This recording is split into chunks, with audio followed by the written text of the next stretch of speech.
Red colour అనగానే మన ఆడవాళ్ళకి గుర్తు వచ్చేది కుంకుమ. కుంకుమ పూజలకి, శుభకార్యాలకి తప్పనిసరిగా ఉంటుంది. మళ్ళీ రెడ్ కలర్ మన ఆడవాళ్ళ జీవితంలో ముఖ్యమైన కార్యక్రమానికి కూడా రెడ్ గుర్తు వస్తుంది. అది ఎప్పుడా అనుకుంటున్నారా? పెళ్లి చీరండి.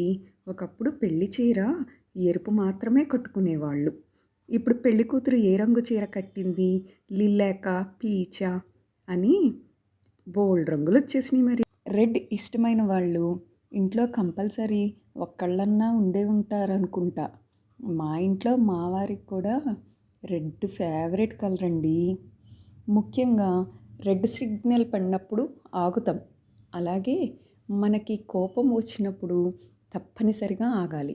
ఆ కోపంలో ఎటువంటి నిర్ణయం తీసుకున్నా అది మనకి, మన చుట్టూ ఉన్న వాళ్ళకి కూడా నష్టమే తప్ప ఎటువంటి ప్లస్ పాయింట్ ఉండదు. కోపం తగ్గాక అప్పుడు తీసుకున్న నిర్ణయమే కరెక్ట్ అండి. అందుకే మన కోపానికి రెడ్ అలర్ట్ చెప్పుకోవటం అలవాటు చేసుకోండి. ఇంతకీ హడావిడి ఏమిటా అనుకుంటున్నారా? మా ఫ్రెండ్ వాళ్ళ అబ్బాయి మంగళస్నానం అండి. అందరినీ రెడ్ కట్టుకురమ్మన్నారు. అప్పుడు మనం షేడ్స్ ఆఫ్ రెడ్స్ అన్నీ చూస్తాంగా. రెడ్ ఏ కలర్తో కలిసినా కూడా అందంగానే ఉంటుందండి.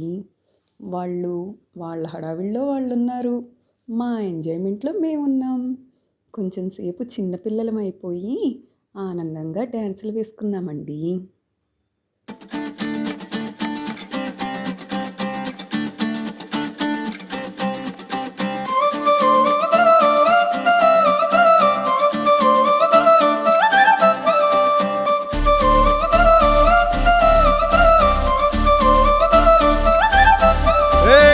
జోడు కాలేజీ పాపసుడు ఎల్లారెడ్డి కూడా కడ ఆఫీసుడు ఎర్ర రోజా పువ్వు సేతికిచ్చి చూడు అందరి ముందు ఐ లవ్ యూ చెప్పి చూడు.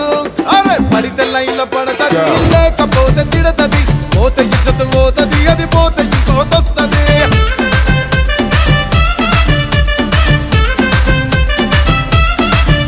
ఏ నల్ల గండ్ల అద్దాలు తొడిగిన పోరి, అరే పడితే లైన్ లో పడతది, లేకపోతే తిడతది, పోతే ఇచ్చత పోతది, అది పోతే ఇంకోతొస్తది.